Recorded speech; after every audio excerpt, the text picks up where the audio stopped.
ዘመዶች ከበውሽ ሊሆን ይችላል you feel lonely ባለ ትዳር ትሆኛለሽ ሰዎች ይኖራሉ you feel lonely ብቸኛ ነሽ መስሪያ ቤት ከብዙ ሰዎች መካከል ነው የምትሰሪው ግን you feel lonely ብቸኛ ነሽ ብቸኝነት አመመኝ አለች loneliness painful ነበር ብቸኝነት ይሰማሻል ሰው መሃል ሆነሽ በሰው ተከብሽ ብቸኝነት ይሰማሻል አሉልኝ የምትያቸው ጓደኞች የሉ በቃ እንተናሉ ምን ችግር አለ የምትያቸው ጓደኞች የሉሽ ስለኔ ግድ የሚለው ሰው አለ ወይ አንድ ነገር በሆን ስለኔ ግድ የሚለው ሰው አለ ወይ በልብ በሽታ የመጠቃት እድላቸው ትልቅ ነው ብቸኛ ሆኖ ሰው ራበኝ ሰው አንዲት ሴት አሜሪካን ሀገር ነው የምትኖረው እና ትታመማለች አመማት ድንገተኛ ህመም አመማት ከዛ ወዳጆቼ ለምትላቸው 2-3 ሰዎች ለመደወል ሞከረች ስልክ አላነሱላትም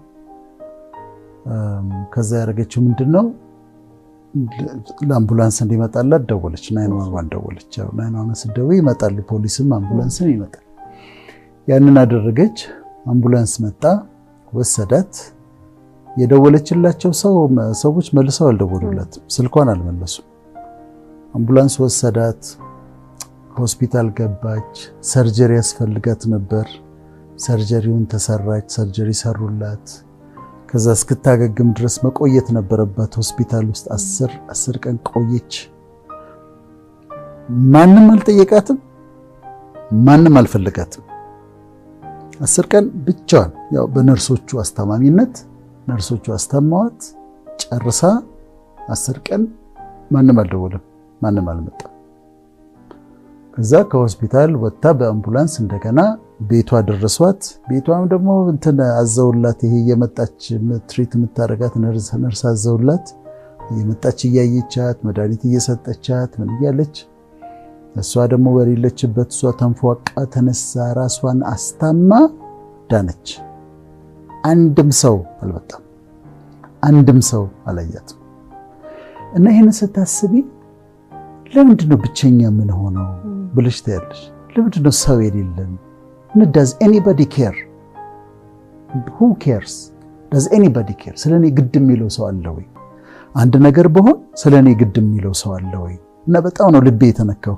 ምን አለች ይመስልሽ ብቸኝነት አመመኝ አለች loneliness painful ነበር በቃ ብቸኝነትን ያየሁት painful የሆነብኝ በዚህ ሰዓት ነው ብቸኝነት አመመኝ ሰው ራበኝ ሰው ጠማኝ ሰውን ፈለኩ ሰውን አጣሁኛለች እና ብቸኝነት አመመኛለች እና በጣም ተሰማኝ እንዳስበው እንዳሰላስለው አደረገች ቆይቷል ሌላ ጊዜ አንድ ሰው ደግሞ የነገረኝ ልንገርሽ ይሄ ቆይቷል እና ምንድነው ልጁ እንትን ያረጋል ስልክ ይገዛል ለመጀመሪያ ሴልፎን ይገዛል ሞባይል ሲም ካርድ ያወጣል ስልክ ቁጥር አለው በፊት አልነበረው ይሰጣል ለሰዎች ስልክ ቁጥር ይሄ ነው ስልክ ቁጥር ይሄ ነው እያለ ለሰዎች ይሰጣል ከዛ ሰጠዋል ለሰዎች ሁሉ ከዛ ስልኬን አያታለሁ አላትጮህም አሁንም ያለው አይጮህም ማለት አንድ ሳምንት አንድ ወር 2 ወር 3 ወር ልክ ሲሞላው ስልኬ ይጠራል እና በጣም ደስ ብሎኝ ሳነሳው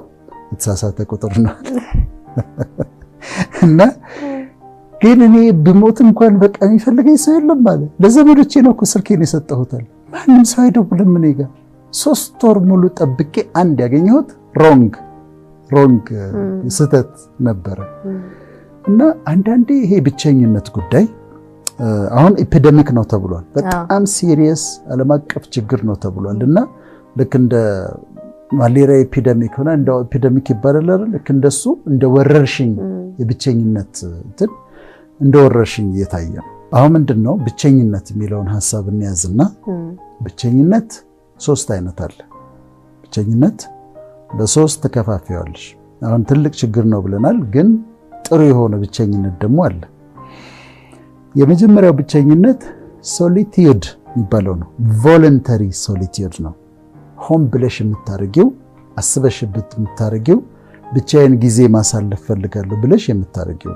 ይሄ ሶሊቲዩድ ነው ቮለንተሪ የሆነ ሶሊቲዩድ ነው ሰዎች ገዳም ይሄዳሉ ቤተክርስቲያን ይሄዳሉ መስጊድ ይሄዳሉ ለረጅም ጊዜ የሚቆዩበት ቦታ ይሄዳሉ እና እዛ ቦታ ላይ ብቻቸውን መሆን ይፈልጋሉ ለመንፈሳዊ ምክንያት ብቻ ሳይሆን አይዲያ ለማግኘት ብቻቸውን አሁን የቢል ጌትስን አንብቤያለሁ። ቢል ጌትስ በአመት 15 ቀን አንድ ቦታ ይሄዳል። ብቻውን የሚሆንበት ቦታ ነው። ኖ ዋይፍ ኖ ኪድስ ኖ ፍሬንድስ፣ ጓደኛ የለም፣ ሚስት የለም፣ ልጆች የሉም። 15ቷን ቀን የማይታወቅበት ቦታ ሄዶ ብቻውን ያሳልፋል። ያ አይዲያ የሚቀበልበት ሰዓት ነው።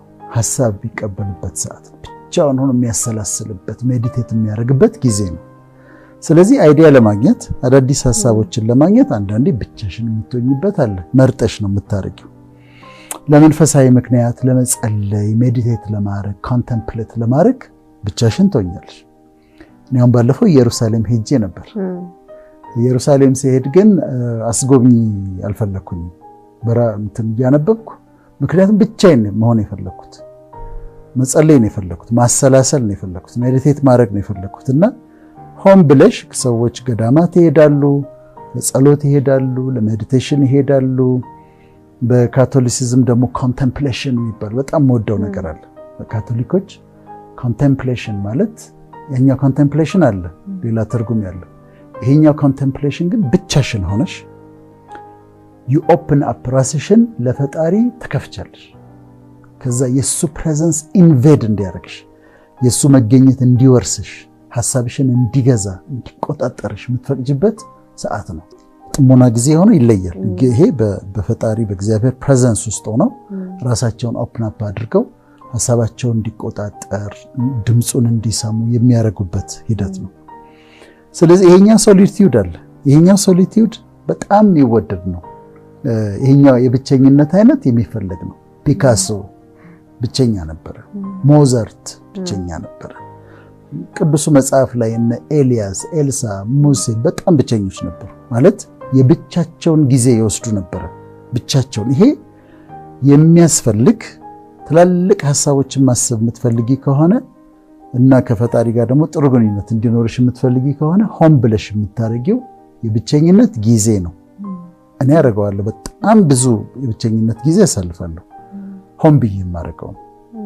ስለዚህ መርጠን ቦታ መርጠን ጊዜ ለይተን የምናረገው ወይም ደግሞ እንደ ላይፍ ስታይልሽ ሶሊቲዩድ ይሆናል። ብዙ የምታነቢ ከሆነ፣ ብዙ የምታሰላሲ ከሆነ፣ ብዙ የምትጽፊ ከሆነ ላይፍ ስታይልሽ ራሱ ብዙ ወደ ሶሊቲዩዱ ያደላ። ከብዙ ማትቀላቅ ይኖሩሻል ጊዜዎች፣ ግን ለብቸኝነት ያደላ ይሆናል። ይሄ ጥሩ ብቸኝነት ነው፣ አስፈላጊ ብቸኝነት ነው።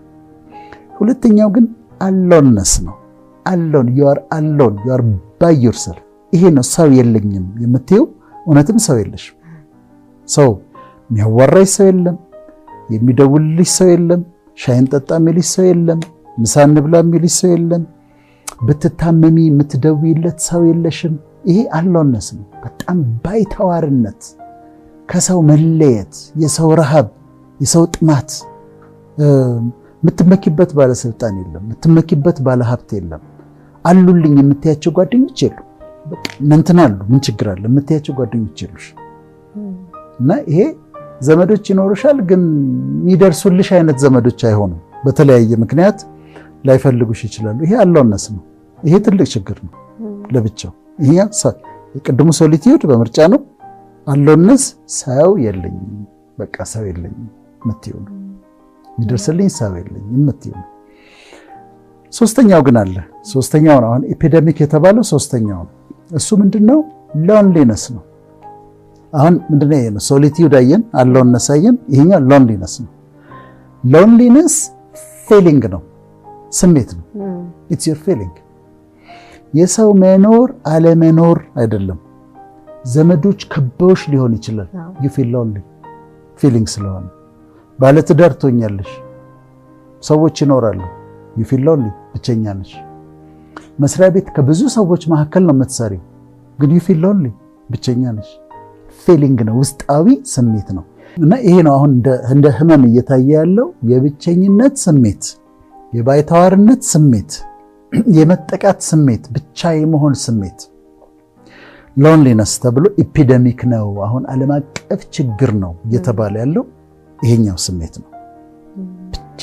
ብቸኝነት ይሰማሻል። ሰው መሃል ሆነሽ በሰው ተከብሽ ብቸኝነት ይሰማሽ እና በቅርቡ አሁን አሜሪካ ውስጥ እንግዲህ ትላልቅ ከጤና ጋር የተያያዙ ትላልቅ ድርጅቶች አሉ። በጣም ትልቁ ድርጅት CDC ነው፣ ሴንተር ፎር ዲዚዝ ኮንትሮል ማለት ነው። እና ደግሞ FDA አለ፣ ፉድ ድራግ ኦቶሪቲ እንደዚህ የሚባል ነው። CDC ሎንሊነስ ላይ ሰሩ። ምን አሉ መሰለሽ? ከ3 ሰዎች አንድ ሰው ብቸኝነት ስሜት ይሰማዋል፣ ሎንሊነስ ይሰማዋል። ይሄ ፊሊንግ አለ፣ በዚህ አታክ ይደረጋል፣ ችግር አለበት። ከ3 ሰው አንዱ በአሜሪካ በሌሎችም ሀገሮች። ከዛ ውጤቱ ምን አለ? ይሄ ሎንሊነስ ስሜት የሚያመጣቸው ችግሮች አሉ ብለው ዘርዝረዋል። ልንገርሽ፣ አንደኛ ይሄ ሎንሊነስ ፊሊንግ ጭንቀት ያመጣል። ብዙ ጊዜ ጭንቀት አንዛይቲ ኒውሮስ የተለያየ ጭንቀት አይነት ያጠቃቸዋል ብቸኝነት ስሜት ያላቸው። ድብርት ዲፕሬሽን ያመጣል ብቸኝነት። የልብ በሽታ ያው ሳይንስ ነው፣ CDC ነው ያወጣው፣ ሴንተር ፎር ዲዚዝ ኮንትሮል የአሜሪካ ነው። በልብ በሽታ የመጠቃት እድላቸው ትልቅ ነው ብቸኛ የሆኑ ሰዎች፣ ይህም ስሜት የሚሰማቸው። ታይፕ 2 ዲያቤቲስ የሚባለው ታይፕ 2 ዲያቤቲስ ማለት ታይፕ 1 ከህፃንነት ጀምሮ የሚመጣው ስኳር ነው። ታይፕ 2 ደግሞ አዳልት ከሆንሽ በኋላ ትልቅ ከሆንሽ በኋላ የሚመጣ ነው። ታይፕ 2 ዲያቤቲስ በብቸኞች ላይ ይበረታል። ዲሜንሺያ የመርሳት ችግር ከመርሳት ጋር የተያያዘው ህመም፣ እሱም ከብቸኞች ጋር ብቸኝነት በጣም ይጠቁበታል። ከዛ አዲክሽንስ የህመም አይነቶች የሱስ አይነቶች የተለያዩ ሱሶች ከሰው መሃል ካሉት ይልቅ በብቸኝነት ስሜት የሚጠቁት በአዲክሽንስ ይጠቃሉ። ሱሳይዳል ቶትስ ራስን የማጥፋት ስሜት እና ደግሞ ራስን ማጥፋት ይሄም ከብቸኝነት ስሜት ጋር ይያያዛል። እድሜያቸውም ያጥራል። ይሄ ሁሉ ችግር ምንድነው? ጭንቀት፣ ዲፕሬሽን፣ ሃርት ዲዚዝ፣ ዲያቤቲስ፣ ዲሜንሺያ እንደዚህ የብቸኞች ችግር ነው። ብቸኞች ሲባል ግን ያ በምርጫ የተደረገው ሶሊቲዩድ አይደለም፣ ወይም ሰው የሌለም አለ።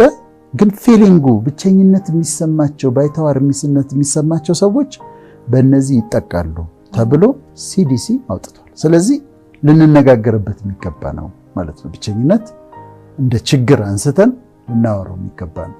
አሁን አኗኗራችን ሲለወጥ አንድ ሰፈር ውስጥ ቡና ይጠራሩ የነበሩ ሰዎች ከዛ ኮንዶሚኒየም ውስጥ ሲገቡ ሁሉ የራሱን ቤት ቆልፎ ሲዘጋ፣ ጎረቤት እንደዚህ የተባለው በፊት የነበሩ ባህሎቻችን እነሱን ስንተዋቸው፣ ሁሉም የራሱ ስልክ ላይ ሲደፋ፣ ተገናኝተውም እኮ ጓደኛዎች አያወሩም፣ ሁሉም የራሱ ስልክ ላይ ሲደፋ የብቸኝነት ስሜትን በጣም እያሳደገው መጣ። ይሄ መሰበር አለበት። ብቸኝነቱ መሰበር አለበት። የሚገርምሽ ብቸኛ ምን ሆኖ እኔ ሳይ ብዙ ጊዜ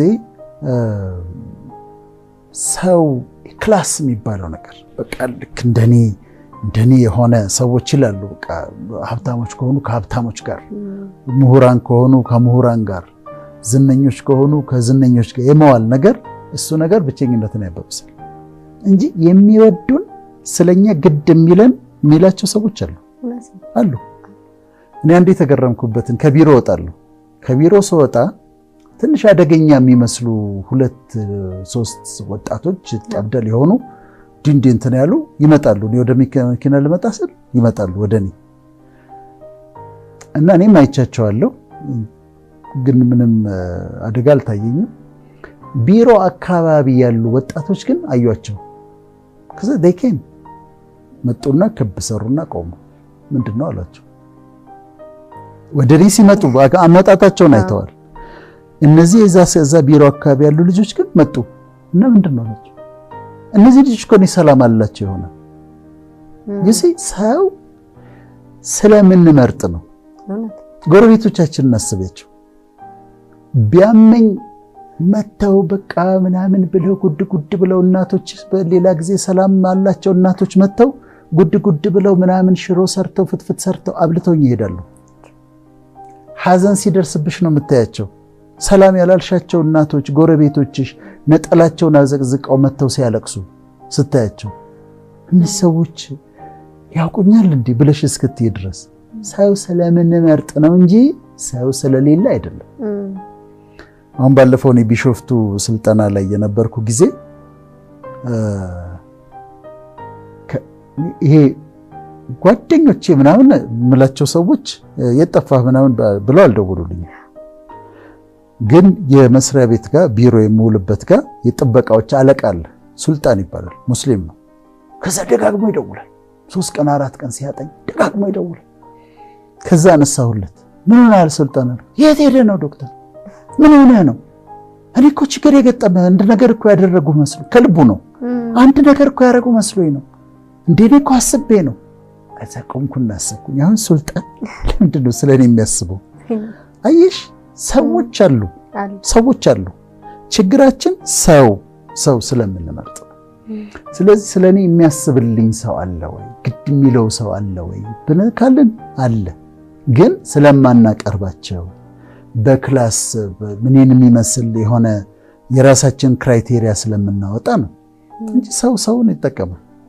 ባለፈው እሸትን ታውቂዋለሽ? ስዊድን ያለው እኔ ቢሮ ጋር አንድ እናት አሉ፣ የሚለምኑ እናት ናቸው። አምሮ ቀይ ሴትዮ ምናምን ምስኪን ናቸው። እና እሱ ምን አለኝ ደውሎ የምጦራቸው እናት ፈልግልኛል፣ የምጦራቸው እናት። ከዛ ነው የወጣው። ፎቶ አነሳዋቸው እያሳኳቸው ምናምን ከኔ ጋር እንግባባለን። እዛ ባንክ አካውንት ያሉቶች አሏቸው አለኝ አሉ። ከዛ ባንክ አካውንቱን ፎቶአቸውን ላኩለት። አሁን በወር ብር ይልክላቸዋል። ሴትየዋ ልመና አቆሙ። ሰው ሆነላቸው ማለት ነው። አያውቁትም። ልጅ ሆነላቸው፣ ጧሪ ሆነላቸው። እና ሰው አለ። ግን ምንድነው እዚህ ጋር ፖይንቴ? ሰው አንናቅ፣ ሰውን ቫልዩ እናድርግ። ሰው ከገንዘብ ይበልጣል። ሰው ትልቅ ነው። ሰው የከበረ ነው። በችግራችን ጊዜ ነው የምናያቸው ሰዎችን። ወደ አንቺ የሚመጡ ሰዎችን አክብረሽ ለተመልካቾቻችን ምን ነው ይሄንን ሰውን ቫልዩ አድርጉ። ሰው ከገንዘብ ይበልጣል። ሰው ከስልጣን ይበልጣል። ሰው ነው የሚደርስልንና ሰዎችን ቫልዩ ማድረግ አለብን ለማለት ነው።